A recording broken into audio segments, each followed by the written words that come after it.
Hello everyone, welcome back to my channel and welcome back to my series of vampire book recommendations. If you're unaware, this is a series that I do where I recommend at least 5 vampire books in a specific category. So far I have done Canadian vampire authors, I've done Dracula retellings. So today I have 5 vampire comics that I would like to discuss. I haven't read a lot of, Marvel vampire comics. I don't really read a lot of superhero vampire comics, and I haven't read every vampire comic series that is out there, so this is just an introductory recommendation series for mostly one-off comic books.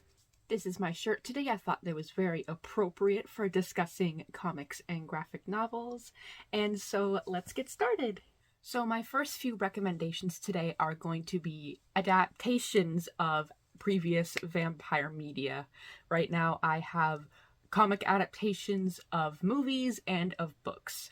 So the first one that I want to recommend is obviously Twilight, the graphic novel by Stephanie Meyer and adapted by Young Kim. I love adaptations of movies in graphic novel form. I think it's just such a fun way to retell the story.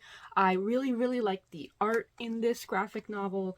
I just think it's really pretty, and I think that it captures most of the characters from the books a little bit better than some of the casting from the movies. Like, I like the way Jacob looks in this version better than in the movies. However, it is not without issue. For example, Charlie doesn't have a mustache in the graphic novel. That is unacceptable. Where is his Charlie Dilf stash? Can't believe I just said that. The graphic novel also has a pretty good depiction of Edward and Bela. I don't know, I just like the way that they kind of look more their age in this story. And this has a lot more details from the book. For example, it has one of my favorite scenes in it. For some reason, Bela decides to tell Edward that she has eaten dirt before, and she talks about eating dirt as a kid. That was my favorite part of the graphic novel, and a very funny part of Twilight, so I'm glad that it was included in this comic book adaptation. I currently only own and have read volume 1, but I know that there are other volumes, and I think there's actually a New Moon adaptation as well, but these are very hard to come by. I got this from a used bookstore, and I think I'll be trying to look for the rest of the series in that way. So for my first vampire comic book recommendation, I am recommending the graphic novel adaptation of Twilight. And for my second comic recommendation, of course, I have to recommend the adaptations of the vampire novel, of course, Bram Stoker's Dracula. I have 3 different copies of a comic book adaptation of Dracula, so can't wait to discuss all of them with you. So the first one I have is this lovely edition. It is Bram Stoker's Dracula starring Bela Lugosi. This comic has a lot of names attached to it, so I'm just going to read them out loud. It is adapted by L. Gehring, Carrie Gamble, Richard Starkings, and Robert Napton. This is a gorgeous edition of the story of Dracula that has Bela Lugosi playing the monster in sort of the way that the book originally was, because the 1931 film adaptation was based on the play at the time. So this comic shows Bela Lugosi as the 1897 Dracula and following the proper plot of the novel, where they go to Transylvania, they, fight Dracula properly. There's all sorts of action, there's all sorts of hot ladies in here. The train, the big idea with the train. So it's following the book proper, and it has just very gorgeous old-style art in it, and it depicts Bela Lugosi very well, I think. And I also think it's just a really good artistic depiction of how the 1930s film industry would have done a proper adaptation of Dracula. So it's set in sort of that time period of filmmaking, of storyboarding, of art, and it's all black and white to fit the same aesthetic. I think it's just really cool because I think Bela Lugosi fits not only the 1930s style of filming, but I think he also would have made an excellent original character for the 1897 version of Dracula. He just fits it very well. So if you wanted to see Bela Lugosi in the original Gothic style of the novel, I recommend this comic. My next Dracula comic adaptation recommendation is this child's edition of Dracula, part of a bigger series here of gothic and old tales put into comic form. So we've got Jane Eyre, we've got The Hunchback of Notre Dame, we've got Frankenstein, we've got Treasure Island, and finally we have Dracula. I think that putting classics into comic book form or a sort of children's storybook form is an excellent way to introduce children into the classics genre, because even I don't like reading classics all the time. The language can be too flowery, it can be too old, there can be dialects that don't even exist anymore, words and parts of language that don't exist anymore. Plus there's a lot of obviously older ideas that we don't want to pass on to our children. So I think that doing children's adaptations of fun stories like this is an excellent way to introduce them into different forms of storytelling and into older stories as well. So this version of Dracula is retold by Fiona Macdonald, and the art is by Penko Gelev. I think that the artist's depiction of Dracula is a little bit funny. I don't appreciate this kind of wolf-looking guy, but the rest of the art in it is very, very good for a children's story, and I think that it's not too dense with text, so I think this is an excellent way to get children into reading Dracula, because it's a fun, scary action-adventure, and I think children obviously will love it.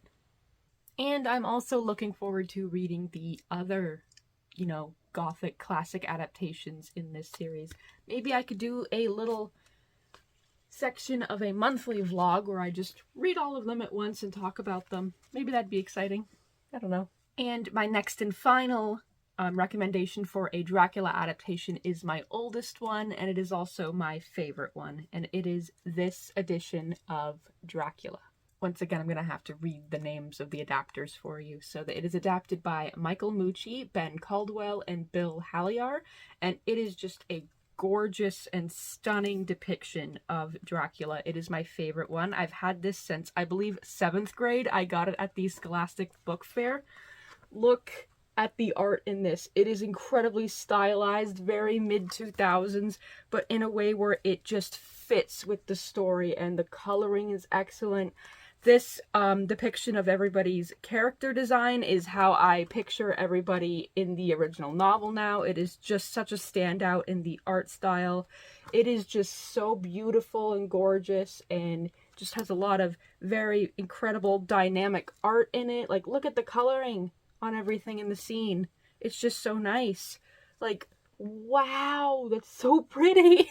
Also, this is the only depiction of, hot and sexy Quincy Morris as the hot Western cowboy, so this is, obviously the best version of a Dracula comic. Not to mention the most book-accurate depiction of Dracula I've ever seen that makes him look, very charismatic, but also really terrifying. Like, this is the Dracula for me. I had all of my friends read this book in grade 8. I passed this book on to everyone. I just love this version of Dracula so much. It was actually my first introduction into the novel. This is what I read before the novel. So it once again proves my point that children should be introduced to classic stories in a more fun and easy to absorb way. And I think comics are a perfect way to do that. So I am recommending various Dracula graphic novels. Dracula, Dracula, Dracula, Dracula, read Dracula. I'm just gonna keep pushing this. Always read Dracula. I've made enough, Dracula book recommendations. Read Dracula, read Dracula. Alright, next, the 2 vampire comics that I would like to recommend to you are both named Fangs, funnily enough. So the first one is Fangs by Balibally, which is a BL vampire manga, so you read it right to left.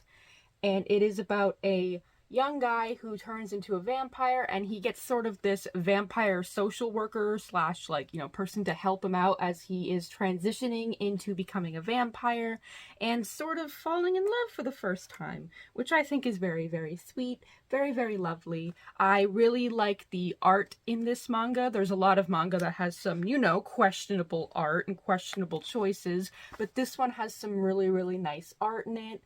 It is hard sometimes to differentiate certain certain characters, but that's just because it's black and white, and there's only so many ways that you can draw someone with certain hair. But I really, really loved this comic. I think that it was very, very beautiful. I think that the storytelling and the world building was really excellent. I loved the characters, and I loved the growing relationship between the two main characters. I just think that it's beautiful. I think that it's very, very sweet. There's a lot of emotional depth in here that you wouldn't expect in sort of a BL manga, which has sort of romantic and explicit intentions over telling an actual story. And I just think that it was also really, really cute. I think that it was just really adorable and really sweet and had really nice messages in it. Just very sweet messages about death, friendship, family, and also the cutest character of all time, Darwin the tortoise. I love him so much. He's so sweet and so adorable. And there's also a character in here that has a human wife, and his human wife is like grandma age now, so he has a gilf. We stan a real king here. Ugh. So far, only Volume 1 and Volume 2 have been translated into English. I had to wait an entire year for Volume 2 to be put out in my country and in English. So far I only own Volume 1. I liked Volume 2 a little bit less because the story introduced is a little bit boring, but I really, really loved Volume 1. I gave it 5 stars, and I think that is just a very stunning manga. So I recommend Fangs by Balibally. Just know that this is, I'd say, 16 to 18 plus, because there are explicit scenes in it, so tread carefully. The next comic I have to recommend I do not own, but that is Fangs by Sarah Andersen. She is an online comic artist, and she draws a lot of comics that you may have seen online, just in memes, in pictures. She does Sarah Scribbles, I think, and she did a vampire comic series about a vampire girl falling in love with a werewolf boy. And each page is its own little vignette or strip of just mini tiny little stories about their life, meeting, falling in love, facing hardships, and just enjoying each other as a couple. The art is incredibly simple but incredibly beautiful. I love the designs for both the vampire girl and the werewolf boy. I really like that their opposites sort of attract, and they don't really clash, but they just have a lot of mix-ups, and I think that their love was incredibly sweet. I read it super, super quickly. There is not a lot of words going on in it. It's just a series of comic strips, and it was really, really pretty. And the edition that I read as well was just incredibly gorgeous, thick, you know, red hardback, and it was just really, really nice. So if you want sort of a coffee table book of little vampire vignettes, then I recommend Fangs by Sarah Andersen. And we are down to my final 2 recommendations. Of course, I can't talk to you about vampire books without, word vomiting about Anne Rice and the Vampire Chronicles. So my first vampire comic recommendation I have in the Vampire Chronicles universe is Claudia's Story by Ashley Marie Witter. I think that out of all of the comics that I'm going to show you today, this one has just undoubtedly the most beautiful art. Look at the detail of this. This is just so gorgeous. Like, just beautiful. Like, I should just show you every page, honestly, because every page is my favorite page. So Claudia's Story is an adaptation of Interview with the Vampire, which is the first novel in the Vampire Chronicles series. She was a vampire that was changed when she was about 5 or 6. So the main character of Interview with the Vampire, Louis, finds her in a sort of plague house, dying. Her mother has died, and he feeds off of her. And he's so disgusted by that he leaves. He plans to leave his maker and partner Lestat, but Lestat traps him into staying with him by turning this young child into a vampire, and they name her Claudia, and they spend the next 60 years or so together. She learns that she's never going to grow up, she can never be independent, and so she grows to resent her 2 fathers, and the story does go on from there. I won't spoil it, but that premise is just so dark and so haunting, and I think this is just a beautiful version of Interview with the Vampire, entirely from Claudia's perspective. The depictions of Louis, Claudia, and Lestat are the most book accurate I've ever seen. When I'm reading the novel, this is how I picture the characters, and it is just a gorgeous story to have. I love having this on my shelves, sitting proudly next to all of my Anne Rice books. The writing of this novel, this graphic novel, is just so lush and so pretty. It perfectly matches Anne Rice's writing, and I highly recommend it if you don't feel like going through the large novel Interview with the Vampire and just sort of looking at the story through the perspective of the vampire child. And my final vampire comic book recommendation is just sort of a fun exploration of an old little relic in the Vampire Chronicles community, and that is the old Innovation comic issues of each of the novels. They had a depiction of Interview with the Vampire Lestat, and I only own copies of all of the Queen of the Damned graphic novels. So these came out in the early 90s, so there is still just 80s art style all over this. This is just such an odd little comic series. All of the art is mostly different because they got various artists to do various issues, and it's just so weird and abstract. Like it's so weird. Like, comics from this age are just so weird and so stylized. But this is a comic depiction of the Queen of the Damned, which is a large story in the Vampire Chronicles. It has Lestat being a rock star. It has the first vampire and queen of all vampires trying to kill all the vampires, as well as an origin story for various characters in the novel. So it is just an excellent, just huge culmination of everything the series had to offer thus far. Just an incredible book. I do recommend Queen of the Damned, and why not read it in the weirdest way possible, in these weird little comic issues that are just so weird and like creepy. These are really creepy, but they're funny. I think they're very funny. I like them. They only released 11 out of the 12 issues, so I'll never know how the story ends. Once again, these stories do have blood and gore in them, and they are not intended for children, but I just think that they're very, very neat and funny little things to look at in the Anne Rice universe. There's also Tale of the Body Thief, I think, was starting to get adapted in the comics, but then the project fell through. So there is a lot of Anne Rice art for you to explore and for you to start the series in perhaps a different way than you thought. There's weird little comics you can read now instead of reading the long amount of words, crazy words in the series. Ugh, I can't hold them all. But here's a bunch of vampire comics that I recommend, right? Look at them all. And I haven't even read every single vampire comic, so if there's any other comics that you would recommend personally that I read, or that everyone should read, please put them in the comments below, and I'll obviously check them out, because this series isn't over. I can just never finish the vampire book recommendation series. There's so many vampire books to recommend. I'm drowning, right? So that's it. I recommended 6 vampire comics or graphic novels. So go ahead and explore the very, very fun genre of vampire comic books. And let me know if you have read any of these. Let me know if you love or hate any of these. And once again, recommend some vampire comics down below.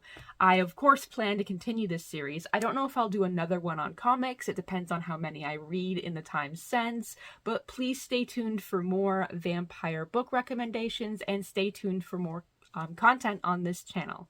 Don't forget to like, comment, and subscribe, and I will see you all next time. Bye bye.